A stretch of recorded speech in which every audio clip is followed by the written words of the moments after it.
জুলাই বিপ্লবীদের সামনে দাঁড়িয়ে আজকে এমন এক জায়গায় এসে দাঁড়িয়ে কথা বলছি।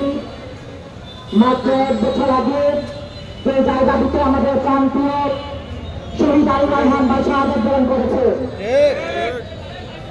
24 পরবর্তী সময়ে আজকে বর্ষপূর্তি উপলক্ষে আমরা যে বিজয়ের নির্দেশে দাঁড়িয়েছি, জুলাই জাগরণ নগরোত্তরে বিনির্মাণের কথা আমরা যেখানে বলছি, নতুন বাংলাদেশের কথা যখন আমরা বলছি, কিন্তু আমরা দেখতে পাচ্ছি 1 বছর পার হয়ে গেলেও সাকিব আন্দোলন আলী রায়হান ভাইয়ের বিচার এই মাটিতে এখন পর্যন্ত হয়নি।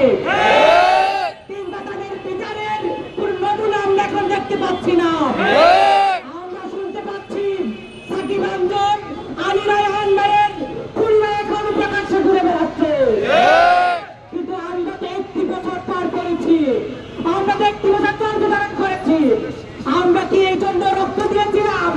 আমরা কি এই জন্য আমাদের বাড়িদেরকে শহীদ হিসেবে রাস্তায় জুড়ে দিয়েছিলাম? না। কিন্তু আমরা কি দেখতে পাচ্ছি? আজকে 1 বছর পার হলো, আমরা দেখতে পাচ্ছি জুলাইয়ের যোদ্ধা ছিলেন, তার মেয়েকে দর্শন হতে আমরা দেখেছি। আমরা দেখেছি জুলাইয়ের যোদ্ধার মেয়ে দর্শন হয়ে তারা যখন বিচারের জন্য ঘুরে বেরিয়েছে, যখন বিচার পায়নি তখন আত্মহত্যা করতে বাধ্য হয়েছে। আমরা একটা বৈষম্যমুক্ত সমাজ চেয়েছিলাম, যেই বৈষম্যমুক্ত সমাজের মধ্যে দিয়ে আমরা চাঁদাবাজ মুক্ত সমাজ তৈরি করার চেষ্টা আমরা দিয়েছিলাম। কিন্তু আমরা দেখতে পেয়েছি সেই সমাজটা আমরা হয়তো মুক্ত হয়ে ঘুরতে পারছি, কিন্তু আমরা যেই সমাজের স্বপ্ন নিয়ে আমরা রক্ত দিয়েছিলাম সেই সমাজ আমরা এখন বিনির্মাণ করতে পারি। আমরা দেখতে পাচ্ছি ছাত্রলীগ আমলের এবং যুবলীগের গুন্ডারা এখন প্রকাশ্যে ঘুরে বেড়াচ্ছে। আমরা গ্রেফতার নাটক দেখতে পাচ্ছি, আমরা জামিনের নামে নাটক দেখতে পাচ্ছি।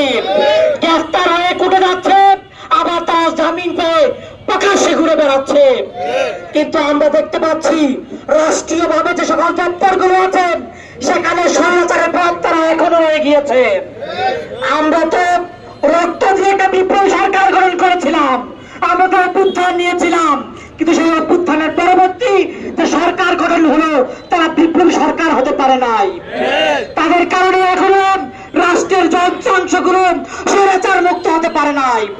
আমরা দায়িত্বহীন করতে বলতে চাই, আজকে যারা অন্তর্বর্তীকালীন সরকারের উপদেষ্টা হিসেবে আছেন, আপনাদের সামনে আমাদের ভাইদের রক্তগুলো এখনো চোখে পড়ছে না, আমাদের মাদের হাজারিগুলো আপনারা দেখতে পাচ্ছেন না, আমাদের পরিবারগুলো যে হাজারি করছে তা দেখতে পাচ্ছেন না।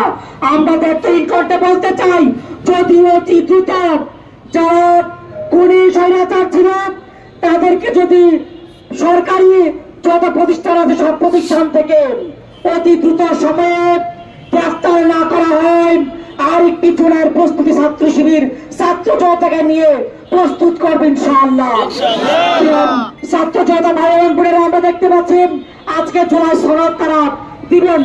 সেই জুলাই সনদে যদি আমাদের রিক্সা চালক ভাইদের, আমাদের দিনী কর্মজুর ভাইদের, আমাদের ছাত্র জনতার, আমাদের প্রবাসী ভাই বোনদের, আমাদের রাষ্ট্রের প্রশাসনিক ভাই বোনদের, ডাক্তার ইঞ্জিনিয়ারদের, রাস্তার বিক্ষোভরা যারা 24 সহযোগিতা করেছে তাদের ভূমিকা যদি না নিয়ে আসা হয়, আমরা জুলাই সনদকে ঘৃণার প্রত্যাখ্যান করব। এই সরকারকে দৃঢ়ভাবে জানাতে চাই যে অনেকগুলো শিক্ষা সংস্কার, অনেকগুলো সংস্কার কমিশন হয়েছে, কিন্তু একটা জাতি তৈরির জন্য যে শিক্ষাকে সব থেকে বেশি গুরুত্ব দেওয়া দরকার, এই শিক্ষা সংস্কার কমিশন গঠন করার ব্যাপারে তেমন কোনো গুরুত্ব আমরা এই অন্তর্বর্তীকালীন সরকারের কাছে দেখতে পাচ্ছি না। আমরা দায়িত্বহীন করতে বলতে চাই, শিক্ষা নিয়ে কোনো তাল বাহানা চলবে না। আমরা প্রতিষ্ঠানের বাজেট দেখেছি, শিক্ষা ব্যবস্থা নিয়ে তেমন কোনো অগ্রগতিমূলক বাজেট আমরা দেখতে পাই নাই। আমরা আজকের এই জুলাই পরবর্তী এই বিক্ষোভ র্যালি থেকে দায়িত্বহীন করতে বলতে চাই, শিক্ষা সংস্কার কমিশন অতি দ্রুত গঠন করার মধ্য দিয়ে 24 আন্দোলনের যারা নায়ক তাদেরকে শিক্ষা ব্যবস্থায় অন্তর্ভুক্তি করতে হবে। আগামী দিনে সকল প্রকার আন্দোলনে আপনাদেরকে সম্পৃক্ত থাকার মতো আহ্বান জানাচ্ছি একইভাবে আজকে আমাদের এই সমাবেশে আমাদের জুলাইয়ের যে নায়ক, আমাদের জুলাইয়ের যে ইমাম, সেই আবু সাইদ ভাইয়ের বাবা এবং ভাই আমাদের প্রোগ্রামে আজকে উপস্থিত হয়েছেন। তাদেরকে আমরা ধন্যবাদ জানাচ্ছি।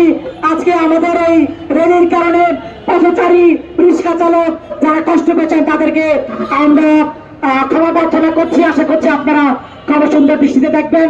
সবাইকে ধন্যবাদ। আসসালামু আলাইকুম ওয়া রাহমাতুল্লাহি ওয়া বারাকাতুহু।